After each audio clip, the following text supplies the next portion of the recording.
Hello and welcome to my latest series, Baking Wisdom. This is based on my cookbook of the same name, where I share my decades of baking experience through over 150 recipes. Now, the whole idea is to share those bits of advice that are gonna make you a better baker and then feel great when you get in the kitchen and bake for yourself. Today's recipe is for a classic brioche loaf. Buttery and eggy and just so delectable and surprisingly not difficult to make when you have the right recipe.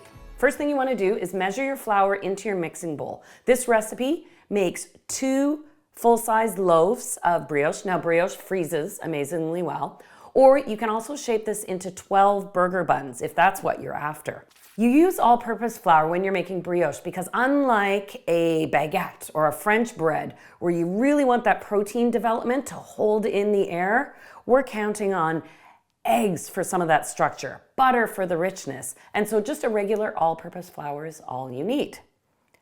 In addition to that, even though brioche is not a sweet bread, I am adding just a little bit of sugar.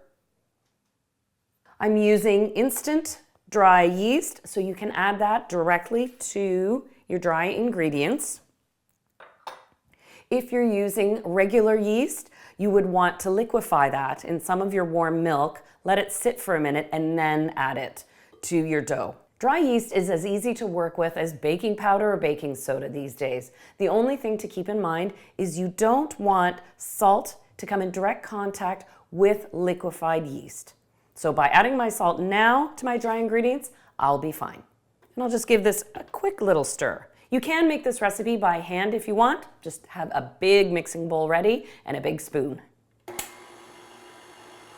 Now it's time for the liquids. I've got 5 large eggs. I want to actually break my eggs into a bowl just to make sure I don't get any shells and because they'll be easier to add. There we go. 5 eggs in total, so this really is a rich bread. It's got a different texture though than a challah bread, which relies more on the eggs, less on the butter. I've warmed up my 2% milk to just above body temperature. And the best way to check is just by touching it. That will go in.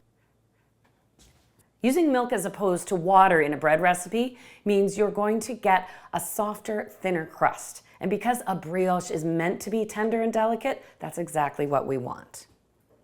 I'll start this mixing on low speed, and as the dry ingredients start to come together, that's when I start adding my cut up pieces of butter.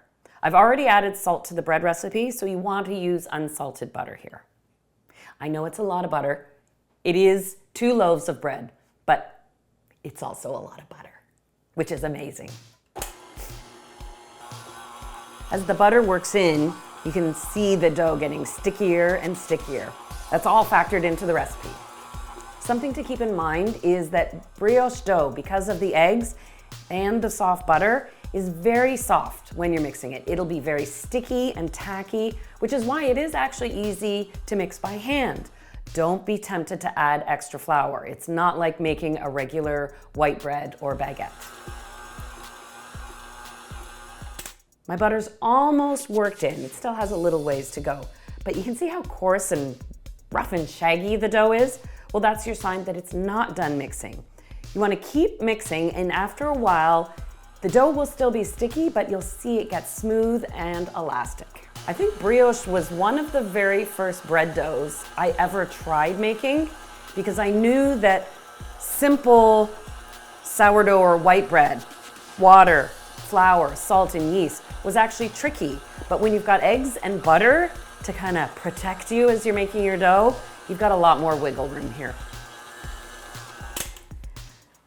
All right, see the difference? How elastic and stretchy the dough is, and still very, very sticky.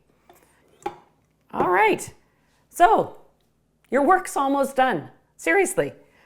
What you need to do is let this dough sit out for an hour, so that way you're activating the yeast. It gets an hour to sort of start growing, but then in order to be able to handle this dough and to allow for fermentation, you want to cover the bowl and pop it in the fridge and let it go for at least 8 hours or you can let it go overnight, so you can make it a day ahead. So it does take a bit of planning, but then that yeast will slow down its fermentation, but deliver a lot of flavor and a delicate bubble structure within the brioche, which we want. We want it tender and buttery. Oh, flavorful, I can't wait. But I have to, at least 8 hours.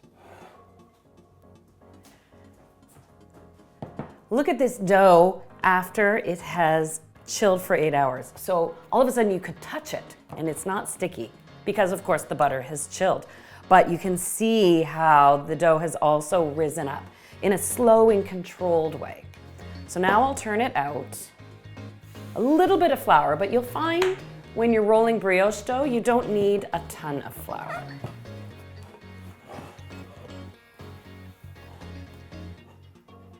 Now I've pulled out my traditional brioche tin just to show you the shape and size of a traditional brioche. And sometimes you see them in miniature version as well. And they bake up and have a little ball right on top. Absolutely adorable and good for slicing and eating, slathering with butter and jam.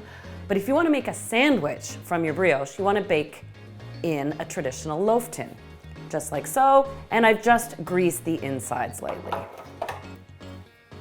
I do want to give my brioche loaves a lot of character and still be classic. So what I'm going to do is divide the dough into 16 pieces, shape each into a ball, and then lay those little brioche dough balls into the loaf pan as they rise up. It'll give almost like a false braided texture to the top of the loaf. As you're lining your tins with your brioche dough, it may seem like it's hardly enough bread dough to fill this loaf pan, but believe me, as it grows, it certainly will. So there, I've got 8 lined up nicely. I'll do the remaining. With a traditional bread dough, you would cover your loaf pan and probably let your dough rise for about half an hour. Just a reminder, these came from the fridge. That butter is ice cold. So in addition to needing time for the butter to soften up, that yeast kind of has to wake back up again. So you want to cover these and let them sit for about 2 hours. You know, when you think about it, your active time when it comes to making brioche is well under half an hour. And by active time, I mean the time you spend actively measuring, mixing, shaping the dough, where your passive time, where the dough rests, where it rises, when you're baking it, well, you can be doing other things at the same time. So just think about it. That is ace multitasking happening. Let's take a peek at the brioche now that it's been 2 hours and see how it's filled in the gaps. And now this is gonna rise up even more when it goes into the oven. I love when brioche has a glorious shine to it, and that takes an egg wash brushed on the surface. So this is just a whole egg mixed with a tiny touch of cool water. You can do straight egg if you wish, but I wouldn't recommend doing one of those intense egg washes with egg yolks and cream. Because the brioche spends 45 minutes in the oven, it will brown a little bit too much. And you can just bake these plain. You can top with a sprinkling of poppy seeds. I love a bit of sesame seed when I plan on using the brioche for sandwiches. I've preheated my oven to 350. What's important when you bring the brioche out of the oven, you put the pans on a cooling rack. You've got about a 10-minute window. You can let the pans cool a little bit so they're easier to handle, but you need to turn the brioche out of the tins altogether. If you let your brioche cool in the tins, you'll develop condensation and lose that crust you put so much work into. Look at this beautiful loaf of bread.